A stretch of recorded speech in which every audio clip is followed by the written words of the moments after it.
Bismillahirrahmanirrahim. Alhamdulillah rabbil alamin. Wassalatu wassalamu asyrafil anbiya wal mursalin sayyidina Muhammadin wa alihi wa sahbihi ajma'in. Assalamualaikum warahmatullahi wabarakatuh. Waalaikumsalam warahmatullahi wabarakatuh. Jadi syarahan kita atau tazkirah kita pertama, kita akan menyentuh tentang sejarah ahli sufi. Pertama, ahli sufi adalah nama pengikut yang masuk dalam bidang tasawuf. Ya, siapa yang masuk dalam bidang tasawuf dipanggil ahli sufi. Jarang dipanggil ahli tasawuf, ahli sufi. Dan bidang yang ahli sufi masuk adalah dipanggil tasawuf. Dan tasawuf hanya mengajar satu saja, ilmu ketuhanan. Lain tak ada. Satu saja, ilmu ketuhanan. Dan mengikut Imam Ghazali, ini kita cakap secara bebas dulu sebelum kita masuk pada nota. Saya kasih satu pandangan umum dulu, belakang kita baru masuk ke perinci nantinya. Jadi Imam Ghazali berkata, sesiapa yang masuk bidang tasawuf di akhir perjalanan, insya-Allah akan mencapai ma'rifatullah. Jadi dialah satu-satu penulis yang menyatakan dengan jelas, yaitu bidang tasawuf ini membawa orang mencapai ke ma'rifatullah. Ya. Jadi tasawuf. Apa itu ma'rifatullah? Pengenalan kepada Allah Subhanahu wa taala. Mengikut Imam Ghazali, wajib kita mengenal siapa kita sembah sebelum kita menyembah dia. Wajib. Dan Imam Ghazali juga menekankan, ataupun Syekh Abdul Qadir menekankan, Syekh Abdul Qadir Jalani menekankan, bahawa kita tak mengenal Allah, kita tak boleh mencapai kekhusyukan dalam sembahyang. Kita punya ibadah tidak sempurna mengikut Syekh Abdul Qadir Jalani. So, kita tidak mengenal Allah Subhanahu wa taala. Jadi mengenal Allah SWT ni sangat mustahak untuk kita tidak cuai dalam ibadah. Kerana Imam Ghazali berkata dalam surah Al-Ma'un, sesiapa yang lalai dari mengerjakan salatnya atau ibadahnya, neraka wil baginya. Itu sangat berat. Jadi itu pasal dikatakan oleh ulama tasawuf sejumhur awaluddin ma'rifatullah. Ulama-ulama tasawuf jalan nabi-nabi, ya. Awaluddin ma'rifatullah, awal agama mengenal Allah Subhanahu wa taala. Jadi kalau tak kenal Allah, macam mana kita awal agama? Ya, awal agama tu mesti kenal Allah Subhanahu wa taala. Kerana dengan kenal Allah Ta'ala, baru kita tahu siapa kita sembah. Dengan kenal Allah Ta'ala tu, baru kita boleh tumpukan salat kita atau ibadah kita kepada Allah. Sebab sudah kenal. Kalau tidak kenal, ibadah kita kemana pergi? Wallahu a'lam bishawab. Bila kita sudah kenal, kita boleh tumpukan ibadah kita kepada Allah Subhanahu wa taala. Dengan itu kita boleh mencapai kekhusyukan. Jadi sangat mustahak kita mengenal Allah supaya dalam ibadah kita, kita boleh tumpukannya kepada Tuhan yang kita sembah. Kerana mustahaknya ini, maka Allah Ta'ala Subhanahu wa taala, dia sudah mengenalkan dirinya kepada kita di alam azali lagi, sebelum kita lahir. surah Al-A'raf ayat 172. Bismillahirrahmanirrahim. Alastu bi rabbikum. Bukankah aku Tuhan kamu sekalian? Bukankah aku Tuhan kamu sekalian? Alastu bi rabbikum. Dia sudah kenalkan. Dan kita jawab, bala, benar. Maka Allah menuliskan kesaksian yang kita itu katakan. Membuat satu keterangan, kesaksian, syahadah yang kita selalu menyatakan dialah Tuhan kita. Maknanya kita dah dikenalkan pada dia dan dia sudah tuliskan satu syahadah yang menyatakan kita sudah kenal dia. Supaya di belakang hari kita tidak mengatakan aku tidak menyembahmu ya Allah kerana aku tidak kenal kamu ya Allah. Kita tak ada alasan. Supaya di belakang hari kita tidak berkata ya Allah aku tidak menyembahmu kerana aku ikut agama nenek moyangku. Tak boleh. Setiap anak Adam dilahirkan sudah mengenal Allah Subhanahu wa taala, sudah bermakrifatullah. Dengan itu setiap anak Adam Rasulullah bersabda dilahirkan Islam. Setiap anak Adam. Tapi dia lahir saja diganggu oleh syaitan. Kerana syaitan selalu berjanji dengan Allah, aku akan datang dari depan, belakang, kiri, kanan. Dan kau akan mendapati sedikit yang bersyukur. Jadi kita lahir dia sudah jalankan operasi dia. Menggoda kita. Kerana itu setiap anak Adam Rasulullah bersabda, lahir menangis kerana diganggu oleh syaitan. Kebanyakan anak Adam. Jadi kerana dia dampingkan kita juga dengan satu syaitan yang menjadi kita punya kembaran. Iaitu dipanggil qarin. Sentiasa dengan kita dari hari yang kita lahir sampai hari kematian kita. Sentiasa. Semua rahsia kita dia tahu. Jadi mereka menggoda sehingga kebanyakan kita lupa akan pengenalan di alam azali. Makrifatullah yang kita sudah perolehi di alam azali. Justru bila kita lupa Allah, Allah lupa kita. Tapi kerana Allah tu maha pengasih, maha penyayang. Kita sudah di jurang neraka. Dia selamatkan kita dengan menghantar 124,000 nabi-nabi. Mengenalkan umat dia semula kepada Allah Subhanahu wa taala. Kerana sudah lupa. Mengenalkan umat dia semula kepada Allah Subhanahu wa taala. Setiap nabi-nabi mengajar umat dia mengenal Tuhan yang satu dan menyembahnya. Tiada Tuhan melainkan Allah dan sembahlah kamu akan Tuhan ini, Tuhan yang satu. Setiap nabi mengajar tasawuf, mengenalkan Tuhan kepada umat mereka supaya mereka menyembah Allah Subhanahu wa taala. Kerana itu kita tengok ditafsirkan ayat tidak dijadikan jin dan manusia.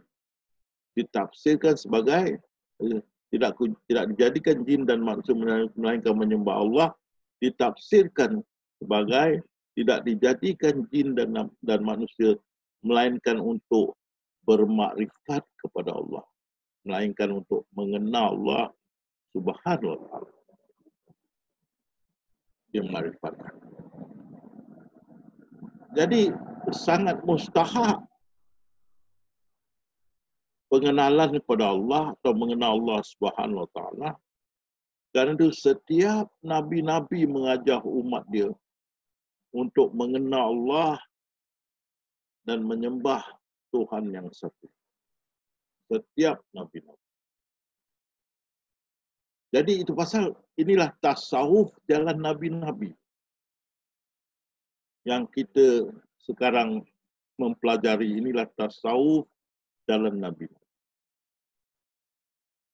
Dan kalian lihat ya, setiap Nabi-Nabi mengenalkan Allah atau memakrifatkan umatnya yang belum beriman. Umat yang masih jahiliyah, umat yang masih kafirun, umat yang masih bergelombang dengan dosa besar, dosa kecil dan sebagainya. Dimakrifatkan. Awaluddin, makrifatullah. Dia makrifatkan. Sahabat-sahabat pun belum beriman. Rasulullah makrifatkan mereka. Dan merekalah menjadi sebaik-baik umat. Rasulullah bersabda adalah di zamanku, iaitu para sahabat. Jadi kalian mesti mengambil perhatian di sini.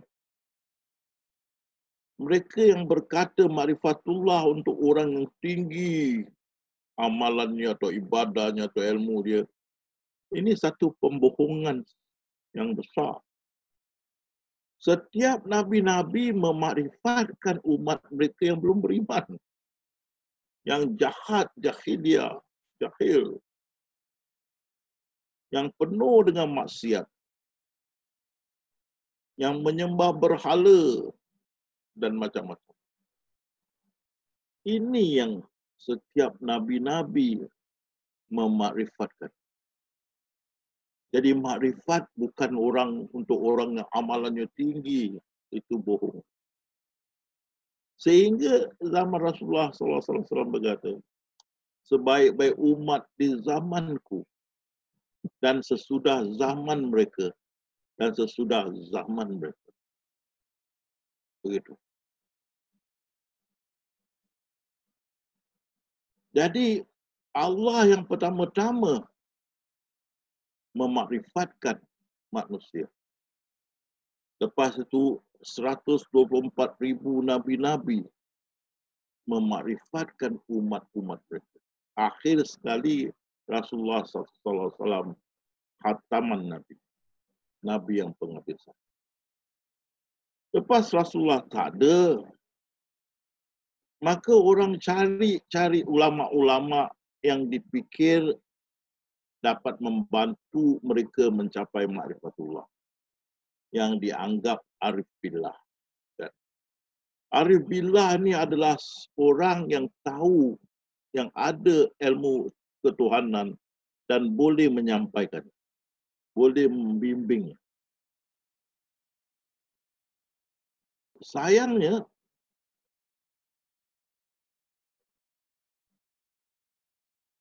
mereka yang pada masa itu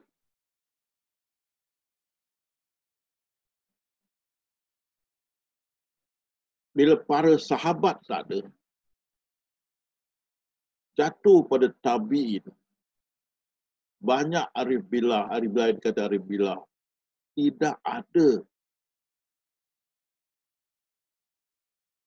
kunci untuk membuka pintu ma'rifatullah. Pintu ma'rifatullah. Jadi, bila Rasulullah tak ada turun pada sahabat masih okey. Rasulullah berpesan pada sahabat, kau jumpa kaum Yahudi, pujuk mereka beriman kepada Allah. Sesudah beriman kepada Allah, makrifatkan mereka. Sesudah mereka makrifat, sesudah mereka mengenal Allah, beri tahu sembahyang 5 waktu itu wajib. Sahabat menjalankan tugas makrifatkan umat. Lepas tu turun kepada tabi'un. Maka pada masa itu orang pergi kepada ulama-ulama yang dipikir arif billah, orang yang boleh membimbing kepada ilmu ketuhanan. Tapi sayangnya mereka tidak boleh buka pintu makrifatullah kepada pengikut mereka. Kerana pada masa itu, mereka ingat bisa buka pintu ma'rifatullah dengan zikrullah. Zikrullah dengan lisan, dengan qalb, hati, dengan sir, iaitu minda. Mereka fikir cara itu tidak. Karena mereka tidak tahu. Dengan itu timbullah sistem-sistem zikir-zikir ini yang dipanggil tarikat. Tarikatnya sistem. Jadi di abad ketiga Hijriah ke keempat Hijriah, 300 tahun ke atas selepas Rasulullah wafat, sahabat-sahabat wafat, timbul dalam Islam pertama kali tarikat yang mengajar zikir-zikir wirid-wirid untuk membersihkan, mensucikan murid-murid itu dari 7 makam nafsu. Sesudah itu baru bisa mencapai ma'rifatullah. Itu perjalanan tarikat. Perjalanan tasawuf jalan Nabi-Nabi awaluddin ma'rifatullah. Tasawuf tarikat, perjalanan tarikat ini dia menekan pada syariat, tarikat, hakikat, ma'rifat, penghabisan. Jalan Nabi-Nabi awaluddin, awal. Dan kita mengajar menerusi ilmu. Mereka untuk mencapai ma'rifatullah menerusi zikir, lisan, qalb, wirid. Kita jalan Nabi-Nabi menerusi ilmu. Pasal dalam Al-Quran dengan ilmu yang yakin, latarahunnal jahim. Maksudnya dengan ilmu yakin, neraka Jahannam pun kamu boleh melihat. Dengan lepas tu Allah, dengan ainul yakin. Lepas tu dengan mata yang yakin pun, itu dapat melihat. Terus tu hakul yakin. Jadi beza ni. Jadi mesti perhatian, tarikat hanya timbul abad ketiga keempat Hijriah. Ingat, selepas sahabat dah tak ada. Dia bukan daripada permulaan. Dan dia adalah sistem zikir, satu sistem. Dia bukan ilmu. Zikir sehingga sampai ke 7 makam. Nanti saya akan terangkan. Selepas itu, mereka merebaklah seluruh dunia. Kan? Tapi kebanyakan terbengkalai di tepi jalan. Kerana zikir-zikirnya sangat berat dan tak berilmu, tidak diajar ilmu. Kalaupun diajar ilmu, ilmu itu ditangkap muat seperti wahdatul fahaman, wahdatul wujud, fahaman nur Muhammad yang sudah dikatakan sesat. Diambil bulat-bulat masuk dalam tarikat. Jadi, dan dikatakan oleh mursyid tarikat Alawiyah, Syekh Alawiyah, ke bawah ada 5%, ke bawah daripada 5% mencapai ma'rifatullah. Lain hanya dapat zikir saja. Lain tak ada. Jadi banyak yang kecewa, gagal dan sebagainya. Banyak yang tidak dapat menerangkan tentang sifat-sifat Allah, tentang af'al Allah, tentang zat dia, tidak dapat terang. Pasal tarikat hanya menekan pada zikir ataupun wirid, bukan ilmu. Dan ingat ini, Jangan orang menyatakan tarikat tu sama dengan tasawuf. Tidak sama. Jauh panggang daripada api. Tasawuf sudah mula dari awal, daripada Allah SWT kepada Nabi-Nabi, kepada sahabat-sahabat, kepada Arif Billah. Tarikat timbul abad ketiga Hijriah, 300 tahun lepas Hijriah. Timbul daripada ulama-ulama pada masa itu yang dianggap Arif Billah. Tapi sebenarnya bukan.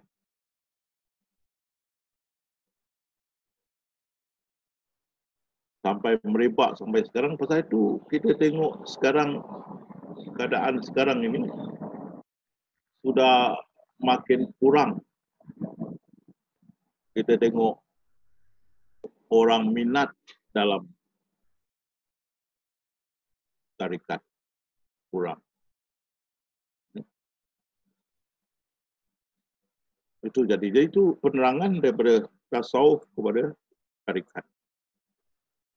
Berkaitan syariah. Jadi kita dalam hidup kita ada 3. Tasawuf, tarikat dan syariah. Syariah, Rasulullah SAW berpesan, aku tinggalkan kamu 2 rujukan, Al-Quran dan As-Sunnah. Kalau kamu berpegang teguh kedua-dua ini, kamu tidak akan sesat. Tapi ada lagi satu hadis Rasulullah. Kalau kamu tidak dapat jawapannya dalam Al-Quran, tengoklah kepada As-Sunnahku. Kalau tidak, tengoklah kepada As-Sunnah khalifahku yang dapat petunjuk.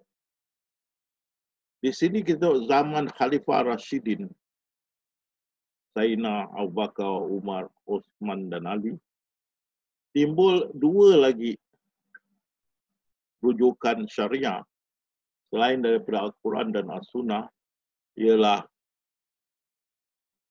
qiyas dan ijma'. Qiyas ialah dari satu kasus kepada satu kasus yang sama, dan maka hukumannya lebih kurang sama. Qiyas. Ijma' ialah sepakat. Sepakat pendapat, sepakat ulama' apakah hukumannya, apa ataupun apa fatwa. Itu ijma'. Jadi dalam Islam rujukan syariah, Al-Quran, As-Sunnah, ijma' dan qiyas. Itu ijma' dan qiyas dalam zaman sahabat-sahabat. Tetapi dalam zaman sahabat-sahabat pun, kerana sahabat merata tempat ada, macam-macam fatwa keluar. Untuk membendung ini, maka Imam Al-Haramain mengata sudah ada satu muafakat ijma', memutuskan kita hanya boleh mengikut pandangan 4 tokoh agama. Fatwa-fatwa tokoh agama ini iaitu Maliki, Hambali, Hanafi, Syafi'i. Lain fatwa dan lain-lain ulama, lain-lain sahabat ditolak. Kerana terlampau banyak. Jadi pegang ini 4 saja yang dipikir boleh dipegang, boleh dipercayai. Maka dengan itu timbullah mazhab. Pengikut-pengikut mereka menjadi taksub mengikut imam-imam mereka tertentu. Maka timbullah mazhab Maliki, mazhab Hanafi, Hambali, Syafi'i.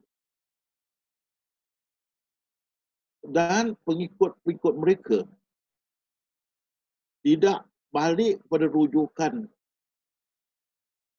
Al-Quran, Sunnah, ijma' dan qiyas. Mereka bila ada masalah agama, mereka rujuk kepada kitab-kitab imam-imam ini. Imam 4 ini atau pengikut imam-imam ini. tidak balik kepada Al-Quran, Sunnah, Ijma' dan Qiyas. Maka ini yang dikatakan taklid, mengikut fahaman imam-imam. Dan mereka dipanggil mukallid. Jadi kita tengok setiap ulama akan berkata mengikut fiqh Syafi'i, mengikut pandangan Hanafi, mengikut pandangan Syafi'i dan sebagainya. Mereka tidak berkata daripada Al-Quran ini begini-begini. Ada. Semua balik pada kitab ulama. Dan ini yang kita cakap pada 4 mazhab lah. Kalau kita pakai pada Salafi dan kita pakai Wahabi, dia tak nak pakai ini semua. Dia hanya pegang Quran dan Sunnah. Tapi yang kita yang ramai ini adalah ini 4 mazhab. Dan mereka balik kepada kitab-kitab imam-imam. Inilah keadaan sekarang di mana pun Malaysia, Singapura, Indonesia, Brunei, India, Pakistan, Afghanistan dan seterusnya. Mereka balik kepada kitab-kitab para imam. Nah, ini keadaan syariah sekarang. Jadi itu lebih kurang tentang penerangan sejarah tarikat, tasawuf, tarikat dan syariah. Sekarang kita tengok kepada kita punya pelajaran ni hari.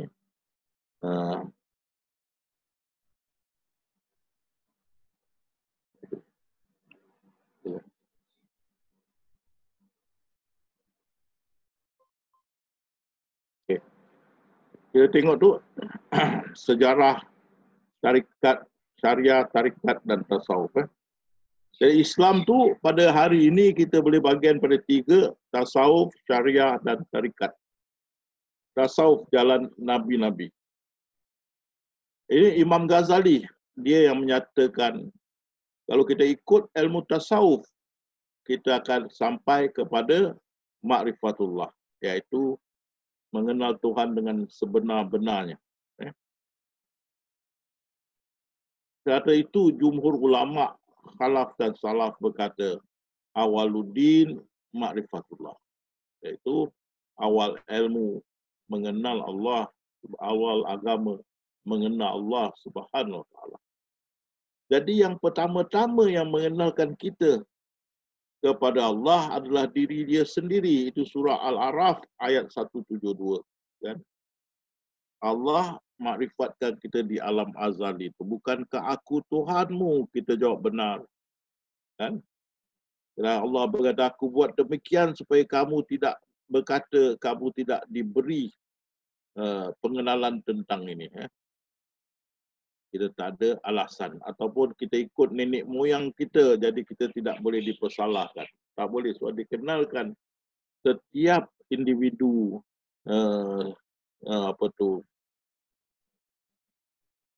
jiwa sudah dikenalkan kepada Allah SWT di alam azali sebelum kita lahir. Jadi kerana itu kita dah dikenalkan di alam azali, maka semua hamba-hambaku kan diciptakan dalam keadaan muslim semuanya. Kan? Setiap anak yang dilahir itu dilahirkan dalam Islam. Tapi syaitan sudah menyelewengkan mereka dan orang tua mereka menyelewengkan mereka. Kan? Dan kita tengok jeritan bayi ketika lahir adalah kerana diganggu oleh syaitan. Dia lahir saya sudah menggoda supaya kita lupakan pengenalan yang kita dapat dalam alam azali. Jadi bila syaitan sudah dapat menguasai kita, maka kita lupa akan Allah Ta'ala ataupun pengenalan yang sudah diberi di alam azali.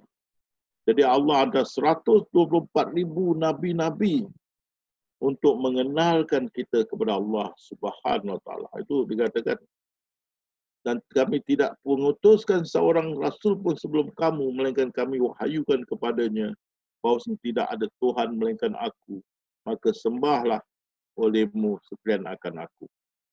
Kerana itu Ibnu Abbas mentafsirkan tidak dijadikan jin dan manusia mereka untuk menyembahku, sebagai tidak dijadikan jin dan manusia mereka untuk makrifat kepadaku. Dan Syekh Abdul Qadir pun berkata, tujuan kita dijadikan untuk memakrifat kepada Allah Subhanahu Wa Taala. Kerana itu tasawuf sudah ada zaman Nabi-Nabi dahulu. Sudah ada sampai sekarang. Pasal Dr. Abu Al-Wafa berkata, tasawuf adalah fenomena umum pada semua agama, sama ada agama samawi daripada langit atau agama Timur Lemah, Timur Lama. Dan mengikut Muhammad bin Ishaq bin Yasar, sudah ada ahli sufi tawaf sekeliling Kaabah zaman sebelum Islam, sudah ada. Dan yang penghabisan Rasulullah lah yang penghabisan Nabi, khataman Nabi. Tidak ada lepas baginda Nabi-Nabi yang lain. Jadi semasa Rasulullah hijriah ke Madinah, turun ahli sufi yang ada di pergunungan dan lembah, berjumpa Rasulullah di Madinah dan memeluk agama Islam di tangan baginda, dan mereka diletakkan di dalam Masjid Nabawi dengan sahabat-sahabat yang ada dan dipanggil Ali Sufah. Ya. Jadi kita tengok di sini raja ni, Allah makrifatkan kita alam roh atau alam azali. Kita lahir, kita lupa Nabi-Nabi dihantar. Ya. Nabi-Nabi dihantar, penghabisan Rasulullah SAW. Dan bila Nabi-Nabi sudah tak ada, Rasulullah pun sudah tak ada, turun pada sahabat, itu Rasulullah berpesan, kalau kau jumpa kaum Yahudi, ujuk mereka beriman kepada Allah. Dan apabila mereka sudah mengenal Allah, sudah makrifat kepada Allah, mereka beritahu salat 5 waktu itu wajib, baru kita kenalkan kepada syariat. Ya. Dan kita tengok raja yang seterusnya. Dan bila para sahabat tak ada, turunlah kepada arif billah. Orang yang ada ilmu ketuhanan dan boleh mengajarnya, iaitu tasawuf. Inilah yang dikatakan jalan Nabi-Nabi. Ya. Daripada Allah turun ke Nabi-Nabi, turun pada para sahabat, kepada arif billah. Inilah tasawuf jalan Nabi-Nabi. Ya. Mencari arif billah. Ini yang dikatakan oleh Syekh Abdul Qadir Jalani. Arif dikatakan Said Ahmad Arifi. Hendaklah kamu segera mencari cahaya bicara orang-orang arif billah itu sebelum kewafatan mereka. Tapi nak cari bukan senang. Mereka tidak tinggalkan adres. Mereka bersendirian. Sendirian berhad. Nak kenal susah kerana tak senang nak cari orang macam gini. Kalau kita jumpa, alhamdulillah, kan. Dan kita tengok orang, kenapa orang macam gini sangat sukar berjumpa, pasal mereka adalah mempunyai ilmu ketuhanan dan tanda-tanda Allah. Mereka adalah gedung ilmu Allah. Diberi Allah rahsia-rahsia. Hati mereka akan dilapangkan untuk menerima rahsia-rahsia dan ilmu yang tinggi. Mereka ibarat timbalan Nabi-Nabi dan Rasulullah. Mereka sentiasa mendapat taufik hidayah dari Allah yang Maha Agung. Jadi arif billah ni dia punya ilmu sangat tinggi. Kadang-kali orang yang mendengarnya tak boleh terima. Pasal terlampau jauh ilmu mereka. Tapi kalau jumpa, kalau mereka mau buka ilmu-ilmu yang pelik-pelik ni, alhamdulillah, syukur. Ilmu yang pelik-pelik akan dapat diketahuinya dengan kurniaan Allah juga. Jadi inilah arif billah. Ya. Allah akan memimpin dan menghiasi dengan pakaian cahaya ilmu Allah, dan terbukalah kepadanya hijab yang melindunginya rahsia-rahsia Allah yang Maha Agung. Beliau mendengar dan mengingat hanya dari Allah yang Maha Tinggi. Dan orang ini bila masuk ke pasar atau pekan hinggalah keluar, sentiasa dalam salat atau berhubung langsung dengan Allah dan mendoa penduduk-penduduknya dengan rasa kasih sayang. contoh Arif Billah macam ni ialah kita tengok Khidir. Khidir di mana Nabi Musa dihantar untuk belajar dari baginda. Dan West Karnai, satu contoh. Ini dua-dua tokoh, tak ada orang tahu. Khidir Allah yang bantu Nabi Musa berjumpa dia. West Karnai Rasulullah yang buka rahsia dia. Dan West Karnan berkata, saya kira tidak seorang yang sudah makrifatullah akan merasa senang untuk bersenang-senang dengan yang lain selain Allah SWT. Mereka sendirian berat, nak jumpa susah. Okay? Itu kita tengok, kalau kita dapat jumpa Arif Billah, pegang dia, kuat-kuat. Kan? Kalau dia nak buka ilmu makrifatullah pada kita, mengenalkan kita tentang sifat dan af'al Allah, syukurlah. So itu sudah cukup. Kalau dia buka lagi ilmu pelik-pelik pada kita, itu bonus. Kalau tak ada mengenal Allah, sifat-sifat Allah, af'al Allah dan zat dia, itu sudah cukup bagi kita. Ya? Itu tentang tasawuf jalan Nabi-Nabi. Belakang ke syariah. Syariah permulaan Al-Quran dan As-Sunnah. Rasulullah bersabda, bila aku tiada pegang pada dua rujukan ini, Al-Quran dan As-Sunnah, kamu tidak akan sesat. Dan sekiranya tidak dapat jawapan daripada sini, rujuklah kepada sunnah khalifahku yang dapat petunjuk. Jadi kita tengok di sini, Islam masa Rasulullah, dari Rasulullah Al-Quran dan As-Sunnah. Dan daripada sahabat, ijma' dan qiyas. Inilah khalifah yang dapat petunjuk. Masa Khalifah Rashidin, timbul ijma' dan qiyas.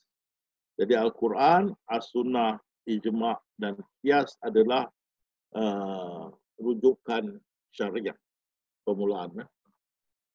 Dan kerana selepas Rasulullah sudah tak ada, banyak sangat fatwa dari sahabat-sahabat yang ada, maka Imam Ar-Rahmain berkata, telah berlaku ijma' di kalangan muhaqqiqin bahawa tidak dibolehkan mengikut pendapat para sahabat, tetapi wajib mengikut pendapat para imam mazhab. Jadi dia tak kasih cuma boleh ikut pada ini 4 imam. Maka Ibnu Salah mendakwa bahawa wajib bertaklid kepada imam yang 4, iaitu Maliki, Hambali, Hanafi dan Syafi'i. Ya. Jadi kita tengok raja ini, Islam masa Rasulullah, Al-Quran dan Sunnah, ijma' qiyas masa sahabat, dan masa tabi'in taklid. Taklid masa tabi'in. Bila kita taklid, kita tidak kembali kepada Al-Quran dan As-Sunnah. Dengan itu maka tertutuplah pintu ijtihad. Semenjak itu dan puaslah fuqaha dengan bertaklid kepada imam-imam, dan tersiallah mazhab yang 4, iaitu Hanifah, Abu Hanifah, Maliki, Syafi'i dan Hambali. Itu Hanafi. Hanafi itu Abu Hanifah. Mulai dari saat itu umat Islam cuaikan Al-Quran dan As-Sunnah dan hanya berpandu kitab-kitab 4 mazhab yang telah disyurkan. Dengan ini timbullah generasi taklid sehingga hari ini. Taklid adalah perbuatan menerima ataupun mengambil pendapat imam-imam atau ulama-ulama yang lain tanpa mengetahui hujahnya dari Al-Quran ataupun As-Sunnah. Ikut buta sajalah apa pendapat Syafi'i atau imam-imam yang mengikut Syafi'i dan sebagainya. Jadi hari ini semuanya sama ada yang melaungkan tidak ikut taklid ataupun yang mengaku dirinya bukan mukallid atau mengaku mereka mengikut Al-Quran dan As-Sunnah, sebenarnya semua itu mukallid. Semua itu ikut buku-buku mazhab. Jadi Itu keadaan kita sekarang. Setiap apa pun mereka rujuk kepada kitab-kitab imam-imam ini atau imam-imam dalam mazhab-mazhab inilah. Tak ada kita balik kepada Al-Quran dan As-Sunnah semula atau ijma' dan qiyas. Jadi itu keadaan Islam syariah sekarang. Kita adalah mukhalif.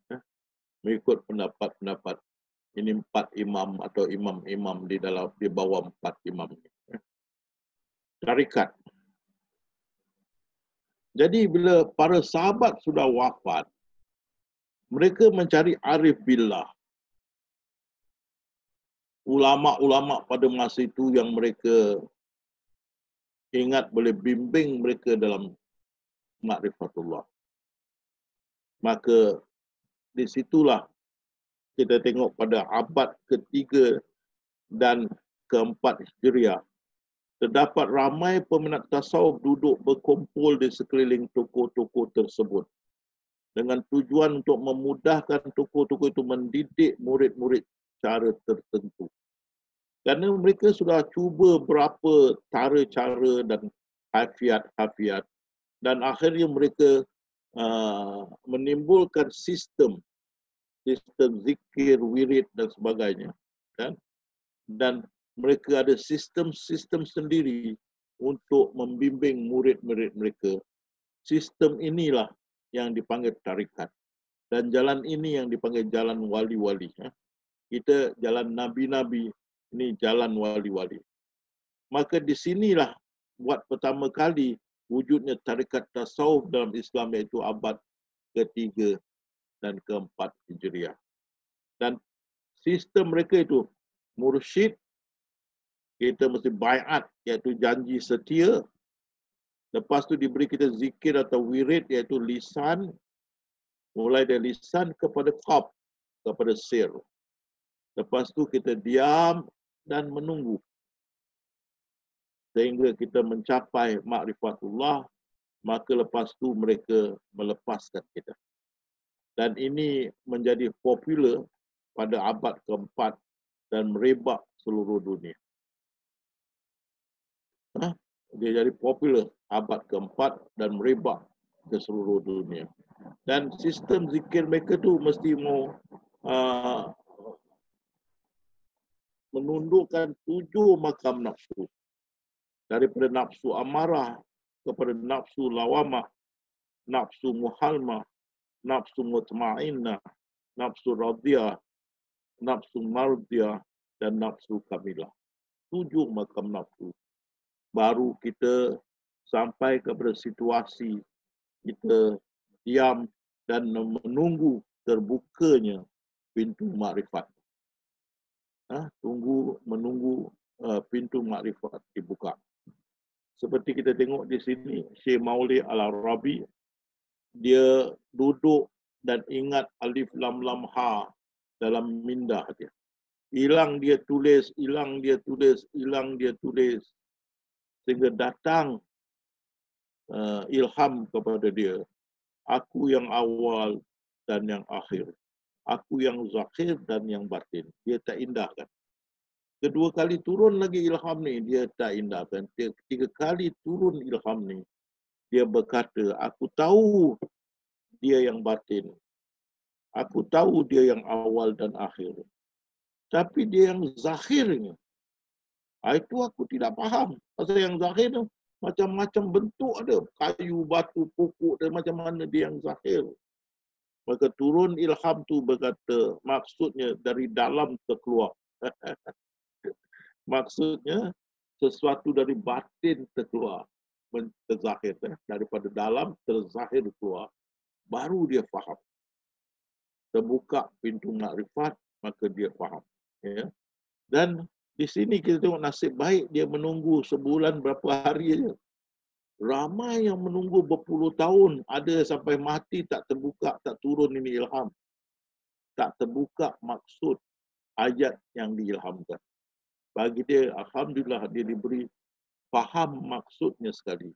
Terbuka pintu makrifatullah kepada dia. Kerana itu, Syekh Ahmad Alawi berkata, kebanyakan tidak sampai mencapai ma'rifatullah, hanya sedikit saja. Mereka itu yang tidak dapat, kebanyakan itu tidak dapat mencapai ma'rifatullah, hanya mendapat zikir. Hanya dengan zikir, supaya mereka tenteram. Itu saja. Jadi kerana ramai tidak dapat mencapai ma'rifatullah dalam perjalanan tarikat, nak tunggukan tu ilham turun. Ramai tidak dapat. Maka Imam Ghazali berkata bila ini tidak dapat, maka akan memaharajalelalah hati hayalan-hayalan yang merosakkan, di mana nafsu akan puas dengan hayalan-hayalan tadi pada masa yang lama sehingga habislah umur sampai mati. Tak sampai hayal. Kan? Banyak orang sufi yang menempuh jalan ini kemudian dia sentiasa berada dalam satu hayalan dalam masa 20 tahun pun ada. Jadi itulah kan kita tak sampai, kita termasuk dalam dunia hayalan. Dan ini kita tengok Syirindi berkata, sedikit dapat kejayaan cara ini. Cara ini adalah lambat serta ramai terbengkalai di perjalanan. Jadi inilah sikit tentang sejarah. Saya harap kalian faham, iaitu tasawuf dalam Nabi-Nabi bermula daripada Allah, turun pada Nabi-Nabi, turun pada para sahabat, turun pada arif billah. Tapi arif billah, jalan Nabi-Nabi amat sukar dicari. Tapi kalau tarikat senang. Kan?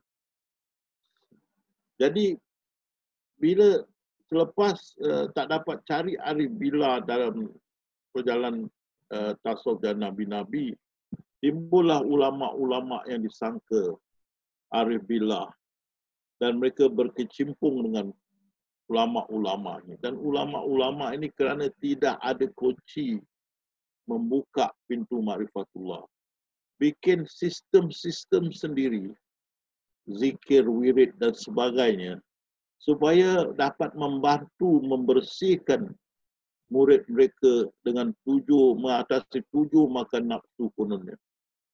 Dan sesudah itu boleh mencapai ma'rifatullah. Tapi banyak terbengkalai di tepi jalan. Banyak yang duduk rosak hayal sampai mati. Itu pandangan Imam Ghazali. Ya. Dan walaupun satu masa tarikat sangat popular, tapi sekarang sudah lemah dan tak berdaya lagi. Pasal ramai yang mengikut berpuluh tahun tidak kesampaian. Dan dari segi syariah, itulah permulaan Quran dan Sunnah.